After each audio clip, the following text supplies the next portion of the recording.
Chào mừng quý vị quay trở lại với bản tin thời sự quốc tế ngày 18 tháng 9 của FPNC. Chương trình hôm nay sẽ có một số thông tin nổi bật sau đây. Liên quan đến khu vực Đông Á, Bắc Kinh quyết làm Đài Loan nản lòng mà ngã về đại lục. Hòn đảo vừa tăng chi tiêu quân sự, Trung Quốc liền cử chiến đấu cơ ồ ạt áp sát. Không chỉ tăng cường tập trận, Đài Loan còn quyết định sản xuất hàng loạt tên lửa chống hạm tầm xa. Vì sao Bình Nhưỡng tố Mỹ hai mặt khi chỉ trích Triều Tiên thử tên lửa? Trong một diễn biến khác, Trung Quốc nói xin gia nhập CPTPP không vì Liên minh an ninh Mỹ-Anh-Úc. Cảnh sát Quốc hội Mỹ kiên quyết ngăn sự kiện 6 tháng 1 lặp lại vào hôm nay. Một số tin nóng khác, Taliban thay bộ phụ nữ thành cảnh sát đạo đức, cấm nữ giới đi làm. Trẻ em thất học vì đại dịch đe dọa tương lai thịnh vượng của Indonesia. Olympic mùa đông Bắc Kinh 2022 chính thức công bố khẩu hiệu. Tất cả sẽ có trong bản tin của FPNC ngay sau đây.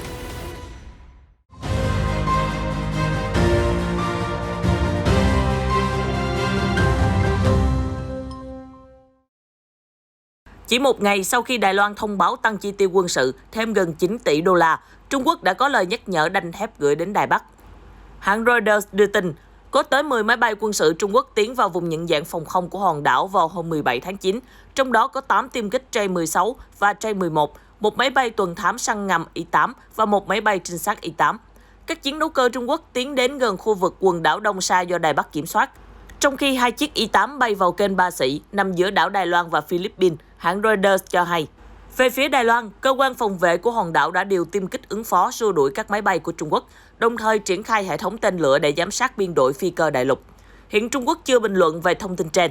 Vụ việc xảy ra chỉ một ngày sau khi Đài Loan tuyên bố sẽ chi 8,69 tỷ đô la để củng cố năng lực phòng vệ trong 5 năm tới, bao gồm cả đầu tư thêm tên lửa, đồng thời cho rằng hòn đảo cần khẩn cấp, nâng cấp vũ khí khi đối mặt với mối đe dọa nghiêm trọng từ Trung Quốc đại lục. Trong khi đó, Bắc Kinh đã chỉ trích lãnh đạo cơ quan đối ngoại của Đài Loan, ông Joseph Wu, sau khi ông này tuyên bố Đài Loan là thành trì trên biển để ngăn Trung Quốc bành trướng vào Thái Bình Dương. Văn phòng phụ trách các vấn đề về Đài Loan của Trung Quốc cho rằng, ông Wu có mục đích đánh lừa dư luận nhằm móc nối và câu kết với các thành phần nước ngoài chống Trung Quốc. Trung Quốc vốn xem Đài Loan là tỉnh chờ thống nhất và tuyên bố sẵn sàng sử dụng vũ lực nếu cần. Trong khi đó, dù không có quan hệ chính thức với Đài Loan, nhưng Mỹ hiện vẫn là đối tác thương mại và quân sự hàng đầu của hòn đảo. Cũng liên quan đến Đài Loan, hòn đảo vừa kết thúc cuộc tập trận Hán Quan thường niên vào ngày 17 tháng 9 với màn diễn tập phản công của lực lượng không quân. Theo đó, nhóm chiến đấu cơ phòng thủ Đài Loan đã xua đuổi một máy bay mô phỏng của kẻ thù. Từ sân bay quốc tế Đài Trung, các tiêm kích thử nhiều kiểu cất cánh trước khi bay thực hiện nhiệm vụ phản công. Theo Military News Agency, các chiến đấu cơ phòng thủ nội địa chịu trách nhiệm bảo vệ vùng trời xung quanh eo biển Đài Loan. Trước đó, cũng trong cuộc tập trận Hán Quan, 3 chiếc tiêm kích gồm F-16 do Mỹ sản xuất, Mirage do Pháp chế tạo và Kinh Quốc do Đài Loan tự sản xuất, phối hợp với máy bay cảnh báo sớm Y-2 Hawkeye đã đáp xuống đường cao tốc ở huyện Bình Đông. Đây là đường cao tốc được thiết kế đặc biệt để đảm bảo thẳng và bằng phẳng, phục vụ cho việc chuyển đổi sang đường băng dã chiến vào thời điểm khẩn cấp, theo Reuters. Hãng tin CNA còn cho hay, cuộc tập trận Hán Quan năm nay tập trung vào kiểm tra xem liệu các lực lượng phòng vệ của Đài Loan có thể duy trì khả năng bảo tồn sức lực và tác chiến trong trường hợp Trung Quốc tiến hành cuộc tấn công tổng lực hay không. Không chỉ tăng cường tập trận, Đài Loan còn quyết tâm xây thành trì vững chắc trước các mối đe dọa từ bên kia eo biển. Taiwan News ngày 17 tháng 9 cho hay, Đài Bắc vừa thông qua kế hoạch sản xuất hàng loạt biến thể tầm xa của tên lửa chống hạm Hesun Fan 3, như một phần trong quá trình nâng cấp hệ thống tên lửa chống hạm trên đất liền của lực lượng phòng vệ. Một nhà phân tích nói với Liberty Times rằng, tầm bắn tối đa của tên lửa Hesun Fan 3 mới là gần 400 km. Điều này làm tăng đáng kể khả năng của Đài Loan trong việc ngăn chặn quân đội Trung Quốc. Theo lực lượng phòng vệ của hòn đảo, kế hoạch nâng cấp hệ thống tên lửa chống hạm được chia thành 2 giai đoạn. Giai đoạn đầu là tiếp tục sản xuất tên lửa Hesun Fan 2 và 3, mẫu hiện tại, và các bệ phóng di động từ năm 2022 đến năm 2026. Giai đoạn 2 là sản xuất hàng loạt tên lửa Hesun Fan 3 tầm xa và bệ phóng di động từ năm 2023 đến năm 2026. Tên lửa Hesun Fan 3 hiện đang được triển khai trên các tàu chiến lớp Chankun, lớp Chinchan và lớp Tuchan của Hải quân Đài Loan, cũng như trong các bệ phóng di động trên đất liền được bố trí chiến lược. Các tàu chiến hải quân lớn hơn cũng có thể mang tên lửa Hesun Fan 3 tầm xa trong tương lai.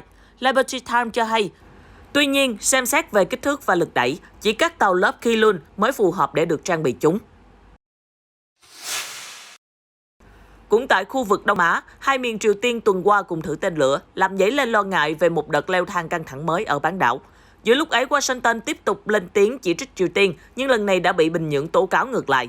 Hãng tin AFP hôm thứ Sáu cho hay, Bình Nhưỡng cáo buộc Mỹ hai mặt áp tiêu chuẩn kép đối với Triều Tiên, và đây cũng là nguyên nhân khiến cho cuộc đàm phán giữa hai nước rơi vào bế tắc kéo dài. Cụ thể hơn, trong bài xã luận đăng trên hãng thông tấn Trung ương Triều Tiên KCNA ngày 17 tháng 9, nhà bình luận Kim Jo-jong chỉ ra thái độ trái ngược của Mỹ khi lên án Triều Tiên thử tên lửa đạn đạo phóng từ tàu hỏa, song lại giữ im lặng về vụ thử tên lửa đạn đạo phóng từ tàu ngầm của Hàn Quốc. Nguyên nhân khiến cuộc đối thoại giữa Mỹ và Triều Tiên rơi vào bế tắc là do những tiêu chuẩn kép của Washington, ông Kim viết. Trước đó, ngày 15 tháng 9, Hàn Quốc công bố 4 video về các vụ thử nghiệm tên lửa đạn đạo và tên lửa hành trình phóng từ mặt đất, tàu ngầm và máy bay. Các vụ phóng này diễn ra cùng thời điểm với Triều Tiên thử nghiệm tên lửa hành trình tầm xa và tên lửa đạn đạo phóng từ tàu hỏa. Hiện Triều Tiên đang chịu loạt lệnh trừng phạt ngặt nghèo từ quốc tế vì chương trình phát triển vũ khí hạt nhân và tên lửa đạn đạo xuyên lục địa. Triều Tiên tuyên bố các chương trình vũ khí của họ nhằm mục đích tự vệ trước nguy cơ bị Mỹ tấn công. Hiện các cuộc đàm phán hạt nhân giữa Mỹ và Triều Tiên liên tục bị đình trệ kể từ sau cuộc gặp thượng đỉnh năm 2019 ở Hà Nội. Tổng thống Mỹ khi ấy là ông Donald Trump khước từ đề xuất của nhà lãnh đạo Kim Jong-un về việc dỡ bỏ các lệnh trừng phạt để đổi lấy việc từ bỏ vũ khí hạt nhân. Một thông tin đáng chú ý vừa qua là việc Trung Quốc chính thức nộp đơn xin gia nhập Hiệp hội Đối tác Toàn diện và Tiến bộ Xuyên Thái Bình Dương, gọi tắt là CPTPP. Bộ Ngoại giao nước này ngày 17 tháng 9 khẳng định, quyết định này hoàn toàn không liên quan đến Liên minh an ninh thành lập giữa các nước Mỹ, Anh, Úc. Trong một thỏa thuận có tên là AUKUS, Mỹ và Anh sẽ hỗ trợ Úc sở hữu những tàu ngầm chạy bằng năng lượng hạt nhân đầu tiên và tăng cường sức mạnh hải quân của Anh. Động thái này được coi là nhằm củng cố liên minh các nước phương Tây chống lại sức ảnh hưởng của Bắc Kinh ở khu vực Ấn Độ-Thái Bình Dương. Được biết, nếu Trung Quốc được gia nhập CPTPP, tổng GDP của các nền kinh tế thành viên sẽ chiếm khoảng 30% GDP toàn cầu so với hơn 10% được tạo ra từ 11 thành viên hiện nay. Theo đài NHK, việc Trung Quốc xúc tiến tham gia CPTPP được cho là nhằm gia tăng ảnh hưởng ở khu vực Ấn Độ-Thái Bình Dương, trong khi Tổng thống Mỹ Joe Biden vẫn còn khá thận trọng về việc trở lại hiệp định này. CPTPP hiện gồm các thành viên là Úc, Brunei, Canada, Chile, Nhật Bản, Malaysia, Mexico, New Zealand, Peru, Singapore và Việt Nam. Trước đó, Mỹ đã tuyên bố rút khỏi CPTPP vào năm 2017. Chuyển sang tình hình ở các khu vực khác. Cùng với dãy hàng rào dựng nên kiên cố, lực lượng an ninh đã bao phủ dày đặc đồi Capitol thuộc thủ đô Washington, Mỹ, chuẩn bị sẵn sàng cho cuộc biểu tình lớn diễn ra vào thứ Bảy hôm nay theo giờ địa phương. Cảnh sát trưởng Quốc hội J. Thomas Mayer hôm thứ Sáu cho biết, giới tình báo đã lên tiếng trước về nguy cơ có thể xảy ra hỗn loạn trong cuộc biểu tình, và cảnh sát đang rất lưu tâm đến lời cảnh báo này. Họ khẳng định đã chuẩn bị kế hoạch toàn diện để ứng phó và đảm bảo cuộc tuần hành sẽ diễn ra ôn hòa. Hàng trăm người cực hữu dự kiến sẽ tuần hành ở Washington trong phong trào công lý cho ngày 6 tháng 1, kêu gọi phóng thích cho hơn 600 nghi phạm bị khởi tố vì đã xâm nhập và làm loạn tòa nhà Quốc hội ngay khi chiến thắng bầu cử Tổng thống Joe Biden được công bố. Đám đông hôm đó đã tấn công cảnh sát, đập vỡ cửa kính, leo trèo trên tòa nhà, khiến các nghị sĩ và Phó Tổng thống Mike Pence phải cầm vali hạt nhân tìm nơi trú ẩn an toàn. Để tránh kịch bản đen tối đó lặp lại một lần nữa, vệ binh quốc gia đã điều động 100 binh lính đến hỗ trợ điểm Capitol suốt cuối tuần này. Cảnh sát Quốc hội cho biết đã chuẩn bị cho tình huống đụng độ giữa người ủng hộ và phản đối của Tổng thống Donald Trump trong hôm nay. Ông Trump vài ngày qua đã phát biểu bày tỏ thông cảm cho hơn 600 người bị bắt giữ. Ông nói, trái tim và tâm trí chúng ta hướng về những người bị khởi tố vô cùng bất công liên quan đến cuộc biểu tình ngày 6 tháng 1 để phản đối cuộc bầu cử tổng thống gian lận, nhưng cuối cùng công lý sẽ giành chiến thắng.